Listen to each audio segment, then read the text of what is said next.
You know, just to let you know what my perspective is on giving this talk is about work in progress. It comes out of a book chapter with a book that I have been working on with Dr. Jonathan Downs from the University of Birmingham we've been researching this together for about 10 years. There was a little break of research in the middle for obvious reasons, but we've been researching this for about 10 years. And this presentation comes out of a chapter that I had just finished in January. It is a work in progress. Everything written in that chapter doesn't have to stay there. So your feedback will be really helpful to me. That's why I'm bringing here to this group. I am not going to pretend that all of your suggestions are stupid and that I don't care about just told you everything you need to know. That is not what this talk is about, at least from my perspective. There are some things that I think are interesting, other things that I'm a little unsure about. I would try to indicate these things to you.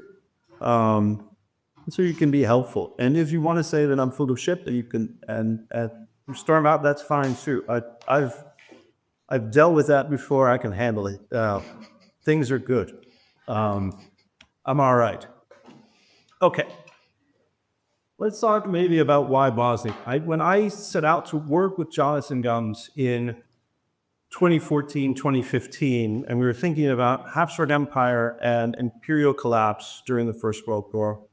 One of the questions that really motivated both of us, him coming from a military history perspective, and me thinking about the long-term trends of state building and progress and uplift from the civilian side of the Habsburg Empire, civilian administrative side, was if this polity is run by the rule of law and so vibrant, how does it collapse so utterly in the First World War?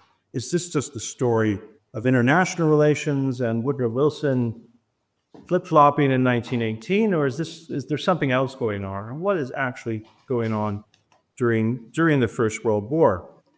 And as we got more and more into the research, we started to see lots of antecedents about how the military went about prosecuting the war and how the nature of citizens' relationships to the state changed in 1914 with the declaration of a state of exception, an Ausnahmezustand.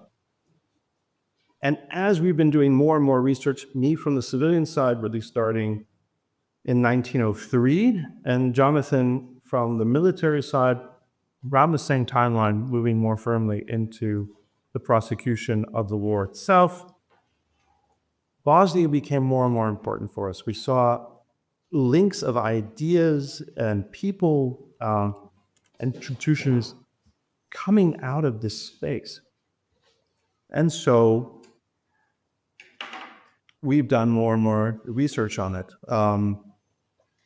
We started to see how Bosnia and Herzegovina became an increasingly important place for the military elite's attention, but also how they thought about handling a complex society of war.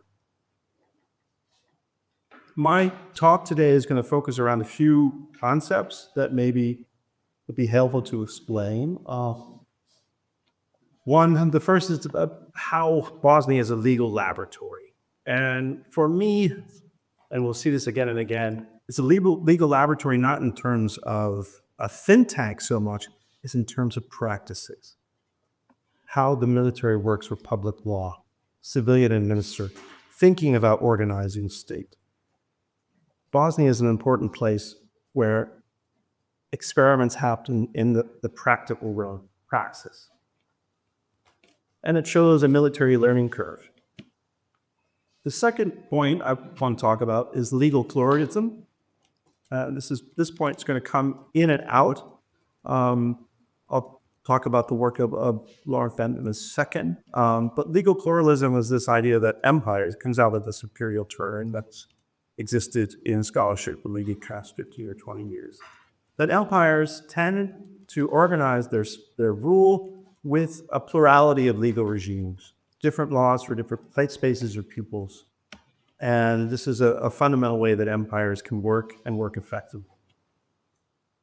There is also a backlash against legal pluralism. We get these nice little Reibungsflecke that people just want to smooth out, right? Legal pluralism also has its detractors, even within empires. And we'll see how the military might function if it leaves importantly, well, not to 1940. Another concept is this idea of Bosnia as a Reichsland, something that is constitutionally different than Austria-Hungary.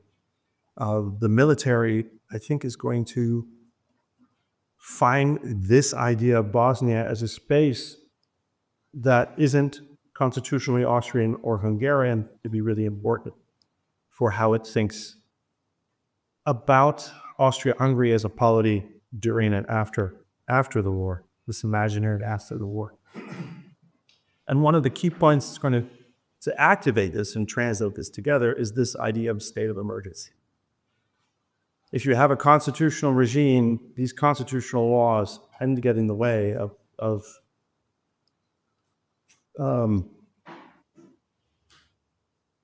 the application of power against your own citizens, let's say. And the state of emergency becomes really important for military thinking about how they would get things done. And that's where I'm going to try to end. I do this thing right. This is also the first time I've given this talk. I want to be clear that I am not trying to invent anything new here, that I am basing my ideas off through really interesting scholarship in the realm of empires, generally, and law. And the work of Lauren Benton for the last 25 years has been really important for this, talking about how empires organize their people legal and legal courts. Of course, you have larger works on the imperial turn. The book by Jane Burbank, Frederick Cooper is really important. This is assigned with just about every graduate introduction in history graduate seminar in the United States right now, still after 15 years. A book that talks about how empires are something that historians should think about, that the nation state isn't the end of political development, but maybe even an aberration. We should start thinking about how empires organize. One of the last pieces is this work by Nasser Hussain, came out, I think, in 2008 or 2009 on the jurisprudence of emergency. Hussain died shortly after the book emerged, so you can't expect more work from him, but this was one of these really important works that came out of scholarship in the United States that was responding to really the war on terror and the extrajudicial measures taken by the US government during the war on terror, One of the important contributions by Hussain that's really stuck with me is that a lot of the ways emergency laws are created and put into practice are first done in a colonial setting and then can be rolled back into its office. So that's one thing I want us to keep in mind too. Now, when I talk to my colleagues who work in other geographic spaces and other political realms, I always tell them that I'm very blessed. I'll use a Notre Dame word for a Catholic institution. I'm very blessed to exist in a scholarship with really good work. Habsburg Studies has really good scholars. And I'm also working in this context too, and trying to learn and build from things that I have been reading and seeing on Bosnia. One of the first and important ideas that has come out of this fellowship is Robert Donya's work on Bosnia and Herzegovina as a colonial space, as a proximate colony. How the relationship between Bosnia and the Habsburg Empire has aspects of a colonial relationship. That's something, and it's not like Britain's colonies, but it works differently legally, and this helps us connect to ideas of legal pluralism too. Of course, Tamara Scher has worked on both Bosnia and the state of emergency, the creation of the state of emergency. She's, in her dissertation, turned into a book that follows the process by which these state of emergency laws, state of exception laws in Austria-Hungary create. And that's work has been really important for helping me, 15 years later, try to understand how these laws came about. There is also scholarship that has come out of Bosnia in the last 60 years. It's been increasing the import granular study of Bosnia, because so much of the archival funds from the Habsburg time have burned. So it's been important for me to go back and read Bosnian scholarship from the 1960s to the 1990s before the archival fire in 2000 are key. But these are some of the works that that have been really important for me for thinking about what I've talked about today.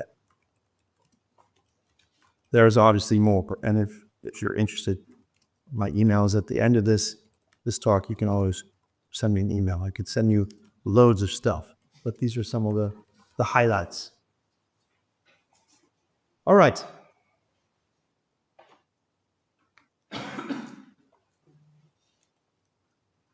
Let's start with Bosnia and Herzegovina under Habsburg rule. The military's position in Bosnia has now played a real significant role in much of the scholarship for a number of reasons, much of the scholarship on the Habsburg Empire or the First World War. And one of the most fundamental reasons is that scholars, at least in the English-speaking world, to the extent they're interested in Bosnia under Habsburg rule, they're interested in how this geographic and political space could produce 6 assassins that murdered Franz Ferdinand on June 28, 1914. How could this space produce these assassins?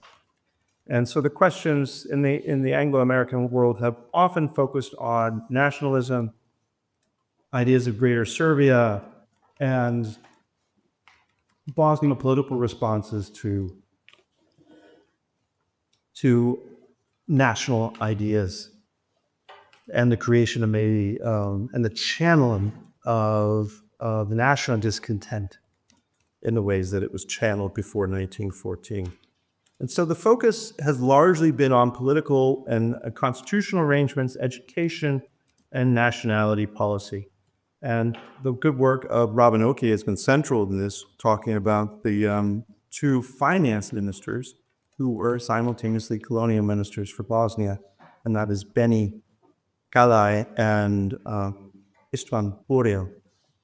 How these 2 finance ministers as colonial ministers for Bosnia conceived of educational and economic uplift for this space, and how it also produces discontent. It's been the main way that Anglo-American scholarship has really talked about these spaces. I want to talk about the military a little bit. And the military also always had a fundamentally important role in Bosnia, though it was latent for much of the period under occupation. Of course, in this room, maybe I don't have to say this, explain this too much, but Bosnia came under Habsburg administration after the Peace of Berlin, Treaty of Berlin, 1878. There was an uprising in Herzegovina. It was put down by the Ottomans quite brutally. This triggered a Russian intervention, and the Treaty of Berlin settled some things, but also gave the Habsburg Empire 2 provinces of the Ottoman Empire to occupy and administer. That was Bosnia and Herzegovina. They also occupied militarily the Sanjak of Novi Pazar, but Bosnia and Herzegovina were seen as a place where the Habsburgs would also handle the civilian administration, technically on behalf of the Ottoman Empire, though that technicality fell away in practice quite quickly. The military saw Bosnia, though, as a conquered space, because once the Habsburgs were awarding Bosnia as a territory, the military actually staged the occupation, and it was not bloodless. In fact, there were battles, and there were remnants of an Ottoman army that had been raised to defend the territory from the invaders, and this was not a bloodless action. In fact, this was one of the last military actions where any Habsburg military officers go on combat, and Combat Fabricio was there during the occupation clause.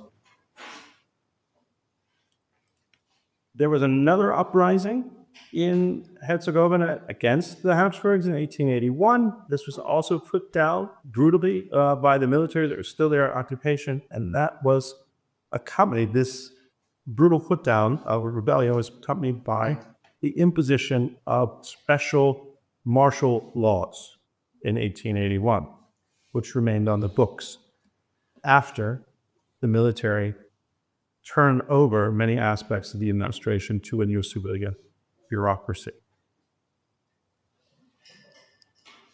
So Bosnia administration under the Habsburgs had a military governor. So the officer appointed to be in charge of whatever the territorial command of Bosnia, the number changed after a while, but it was the 15th territorial command. That person was simultaneously the governor, the Landeschef of the province. During this period of occupation, the military governor shifted back really into a ceremonial role, a ribbon cutter, leaving much of the civilian administration in the hands of the finance ministry and the finance minister.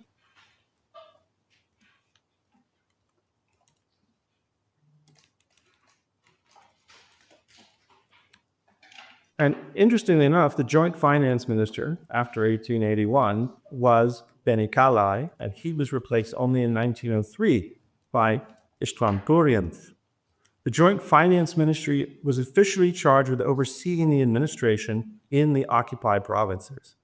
The finance ministry established a special Bosnian department, and the finance minister himself was given the title as common minister for matters relating to Bosnia and Herzegovina.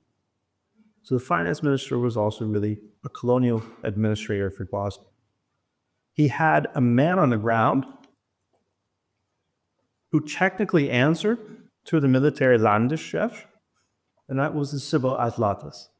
But in practice, with the military governor oftentimes just not paying attention, the civil atlatas would go directly to the finance minister, would go around the military governor.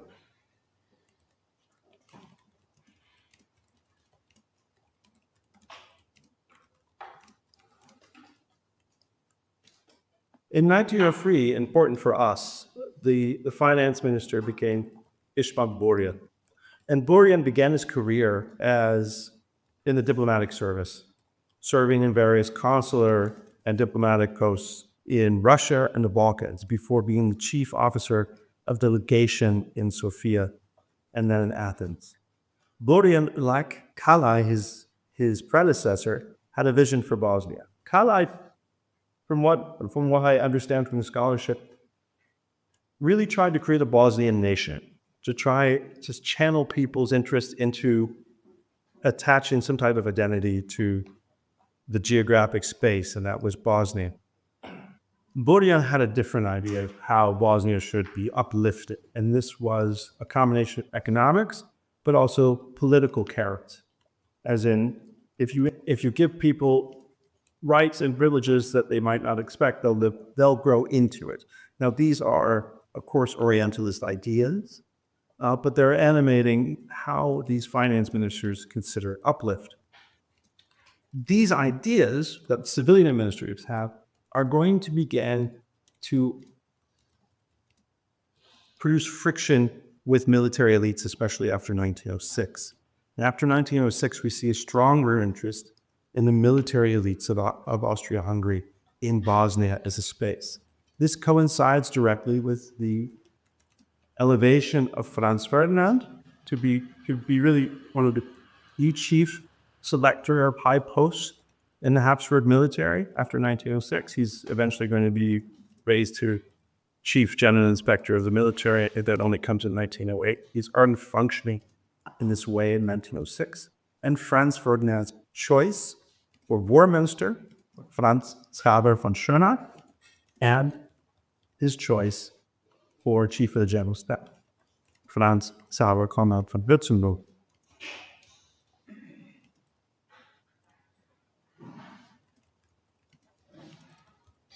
Literature on the war minister and the chief of the general staff in this period, 1906 to 1912, has largely focused on the conflict between Schönach and Konrad. I want to focus on moments of their cooperation, because their moments of cooperation were actually really important. And it had a lot to do with the development of emergency laws in Austria and Hungary that were off the parliamentary books, ready to be enacted by decree in the state of war. These things were beginning to be written in 1904, but really hit the ground running in 1906. These were moments of absolute cooperation between Schönreich and Konrad, and especially here, the administration of Bosnia. This was another moment where Konrad and Schönreich saw completely eye to eye. Military interest in Bosnia is also going to increase with the Palace coup in Serbia. 1903 is lingering, but the Schweinefleet lists off in 1905, 1906. So Austria and Serbia, or Austria-Hungary and Serbia, beginning a rivalry at this point. That was more of an economic and Schweineck, Austria-Hungary, and the Young Turk Revolution will occur. The Young Turk Revolution in the Ottoman Empire is going to be really important for what happens in Bosnia, because it is questionable when the call for a parliamentary government representing the peoples of the Ottoman Empire to assemble in Constantinople, does this include people of Bosnia? Because technically, the Habsburgs were just administering the province. It isn't theirs.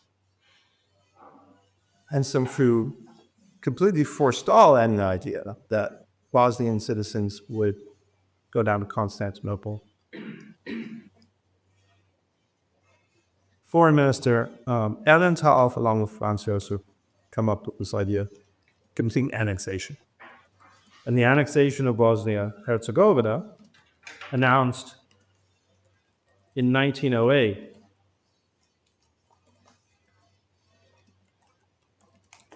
also was accompanied by a promise of the creation of constitutional institutionalism frameworks. Because if this happens in 1908, the Young Turks produced a constitutional government for the Ottoman Empire, the last vestige of non-constitutional space in Europe in 1908 would have been Bosnia. So Franz Joseph promises constitutional frameworks. And he does this through a series of proclamations, open letters to Ehrentop and Burian, as well as his prime ministers in Vienna and Budapest. The memo he writes to István Burian, the finance minister and minister in charge of Bosnian affairs, was less proclamatory, but more directive and descriptive.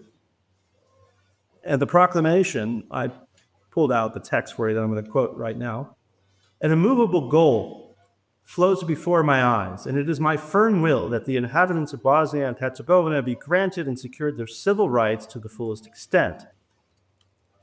The memo then goes on to elucidate what this means. Individual freedoms, freedom of belief, security of property, the security of honor, morals, and customs, protection of the right of domicile, freedom of the press. Also to be added is the freedom of movement, the privacy of letters, the administration of law and justice through appropriate judges, and the right to petition, the right assembly, and the right to form associations. These were absolutely in line with rights in the December Constitution for Austria. Word by word, same wording. These were also the liberal civil rights that the military wanted to curtail in a state of emergency.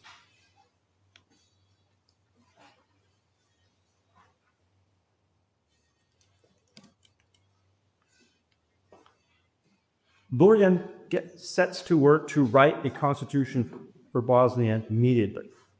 Now, through negotiations and navigating through dualism, this constitution is going to end up becoming a Landesstatut, a land statute. But interestingly enough, because Burian's drafts, which were completed in April, to land in Vienna and Budapest and began a process of haggling, which makes things cumbersome, the military is able to go through Burian's drafts with a fine-tooth comb. Schönreich send Burian's drafts to the legal department of the War Ministry and has them work them over.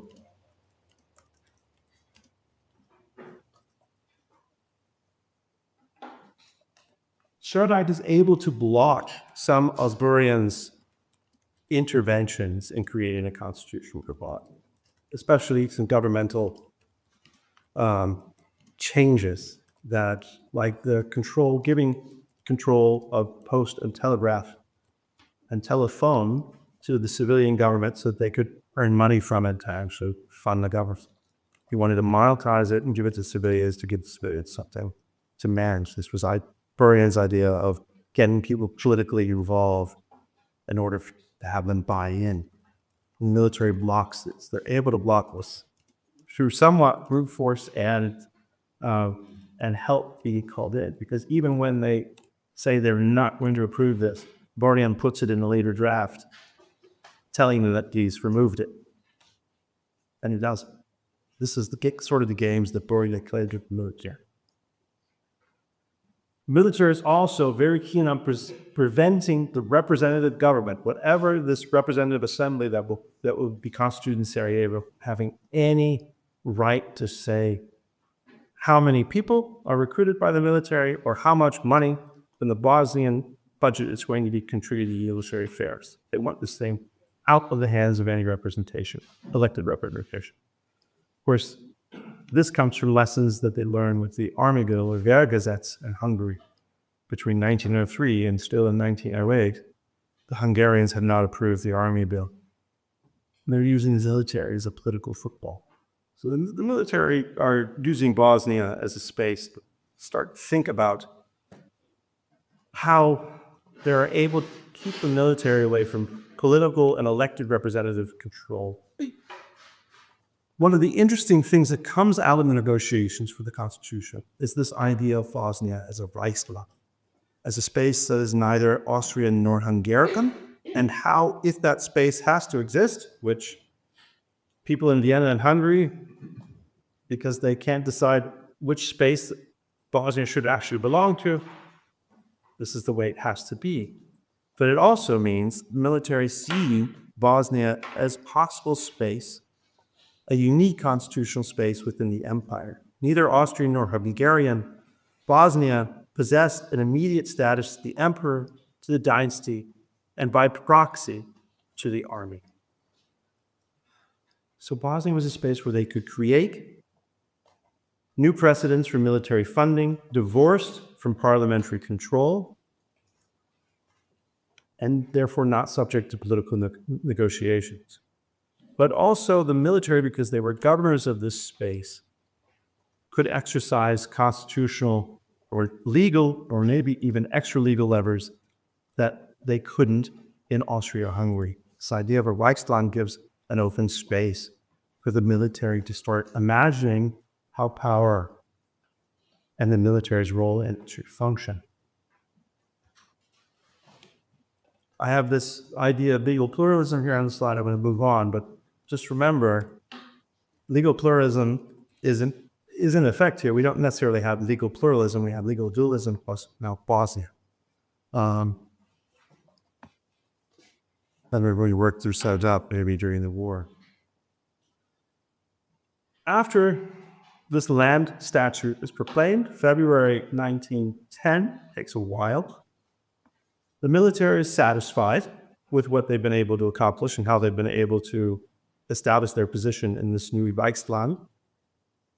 And so they are completely surprised that Burian, in one of his first acts after the Constitution is passed, has a law that abolishes military tribunals in Bosnia over civilians for civilian crimes.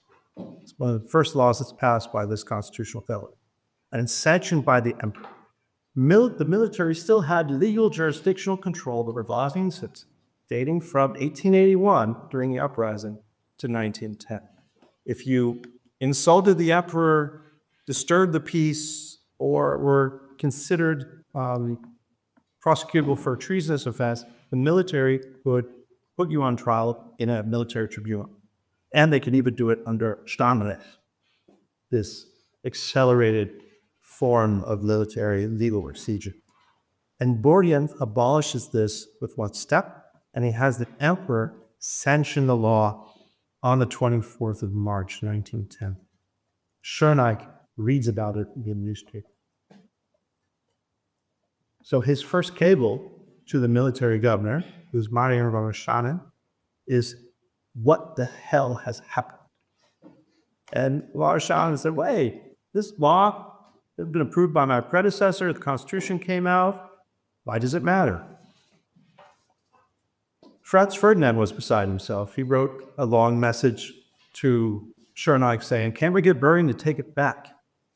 And Schoeneich said, no, the emperor's already sanctioned. We can't get him to take it back. So at this point, the military realizes that they have to do two things. They have to replace the governor, who's just let this law fly out with his counter-signature and not inform the war ministry about it, or let them know it was coming. And they have to get Burian ejected from the finance minister office. It's going to take them 2 years. They're going to achieve both. And the first thing that they're going to do is replace Marin Varashanin after a bit of time, because Varashanin was the military governor when the Constitution, or the Landesstatut, was prepared. He was the military governor who received Franz Joseph in 1910. So they had to leave him there for another year and then get rid of him quick. And Varashanin moved to a nice apartment in the 3rd district with the two Flakturm. Is that the Amranplatz? Is that what it is? No. Arnhem-Platz. Yeah, really nice place. Good gin bar down around the corner. They replace Varashanin with Oskar Potiorek, who was up for the chief of the general staff job. Conrad got it and sent him. And Potiorek, they knew, was the right man for the job. He absolutely had almost no friends. People were scared of him. He was married to his work. In fact, in one of the memoirs I read, one of his junior officers called him a Marsbewohner. I don't know what the context of this is. I don't know what the 1910 Marsbewohner would mean, but a Martian. A guy not from this earth. But also Potiorek was a graphomaniac. He liked writing reports. He liked writing reports in triplicate. In fact, he was sending reports back to Vienna all the time. There is a special box in Franz Joseph's military kanzlei just for Potiorek's reports, which they saved them and put them all in one box. Or maybe 2 boxes. Potiorek wrote all the time. He was going to be the right person for the military in this job. Burian was then replaced about 6 months later on a pretext. Aehrenthal died, foreign minister Aehrenthal died. He was replaced by Berchtold. Berchtold was nominally a Hungarian citizen, although he didn't speak Hungarian all that well. But his estates were mostly in Hungary, and so he was a Hungarian citizen. You could only have, of the 3 county ministers, 1 Hungarian. That was the precedent. So Burian had to step down. He was replaced with Leon Belinsky, a Pole, who was much more interested in the finance minister side of the job than the Bosnian side of the job. As soon as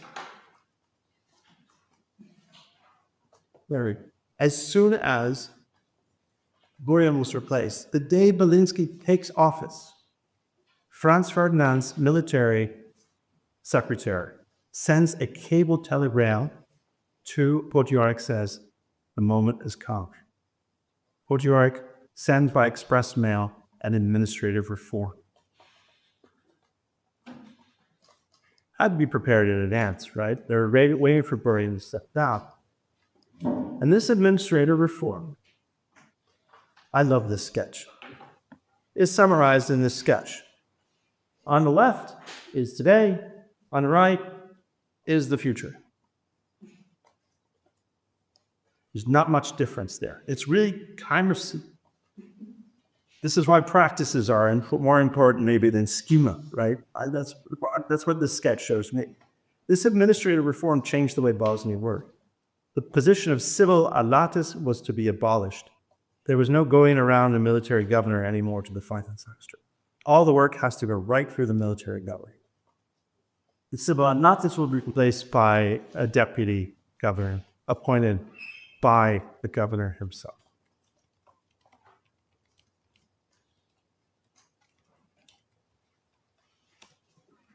And another form of practice that's really going to be really important, that's illustrated in the sketch, is that because this was a major constitutional change, the administration of Bosnia, it would have to be approved, supposedly by the prime minister and his government in Vienna and the prime minister and his government in Budapest.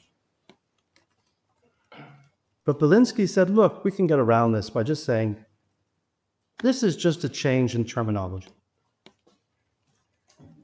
And maybe a revision to our instruction. It's not an administrative reform at all. Look, can you see the differences here? They're not.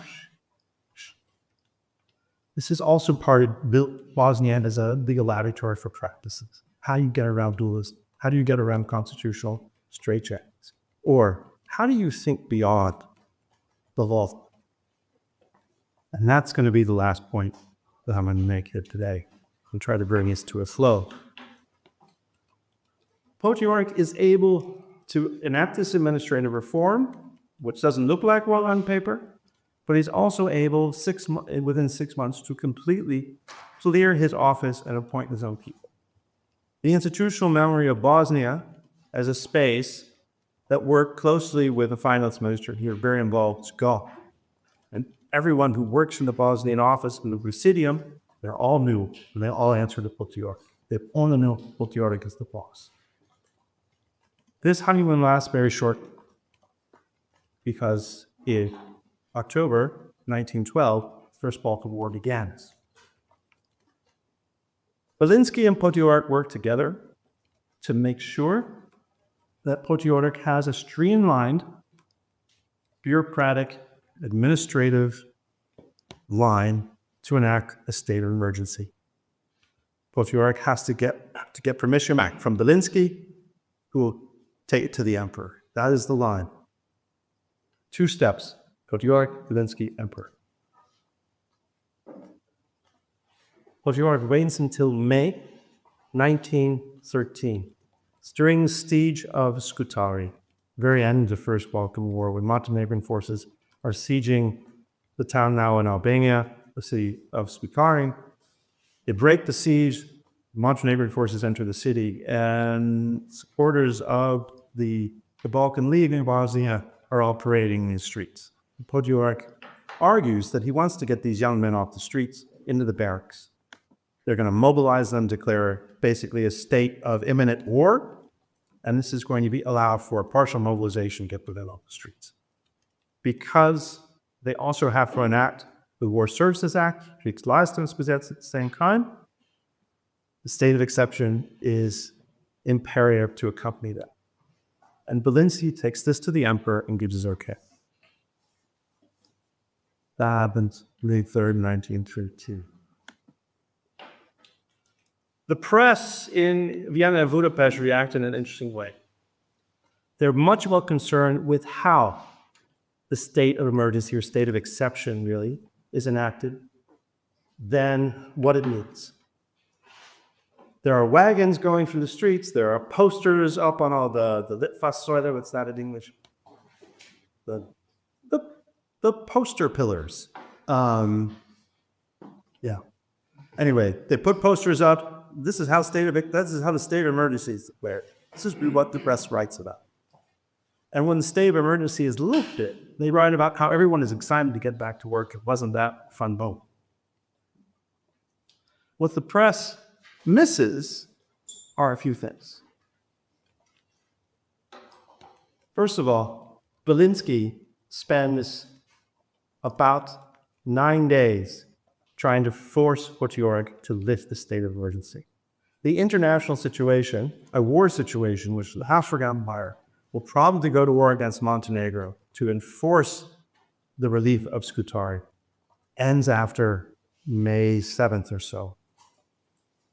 But Potiorek does not want to give up all of the emergency powers that he immediately gets. He wants to go after Serbian Farina, Serbian associations, politicians, because he lifts all of their immunity, closes the assembly, and parliamentary immunity is lifted.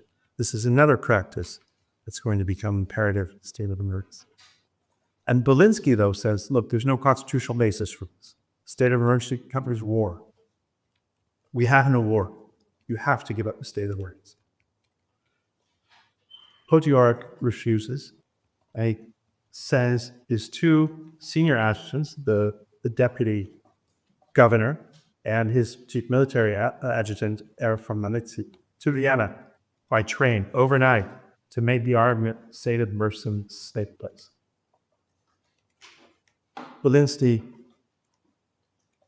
ahead of time, goes to the war minister Kobatin, explains this: there is no constitutional basis for this. You have to lift state of emergency. Gets Kobatin to agree to it, gets him to sign a document, takes that document to the emperor, and has an hour-long audience with the emperor where they get into an argument. Belinsky writes in his memoirs that it was one of his hardest audiences. But this is why state of emergency was lifting. Interestingly enough, I'm going to read you a short passage here. There were some voices that remarked on the strange constitutional nature of the state of exception in Bosnia. It was the Social Democrat and Member of Parliament, Karl Zajec, who submitted an interpellation when Parliament reopened in Vienna, asking why Potiorek had closed social democratic political offices and associations, which now had to submit, this is after the state of exception had been lifted, new requests to reform. When the Arbeiterzeitung reported on the interpellation, they and Zajec almost alighted on an issue that would become a key factor in return of a state of emergency in 1914. They argued what had allowed the harsh conditions and brutal, shameful act of proclaiming the state of emergency to undermine the Rechtsstaat. What had done this? Their answer was the weakness of the Bosnian constitution, now laid bare for Europe in the world of the sea.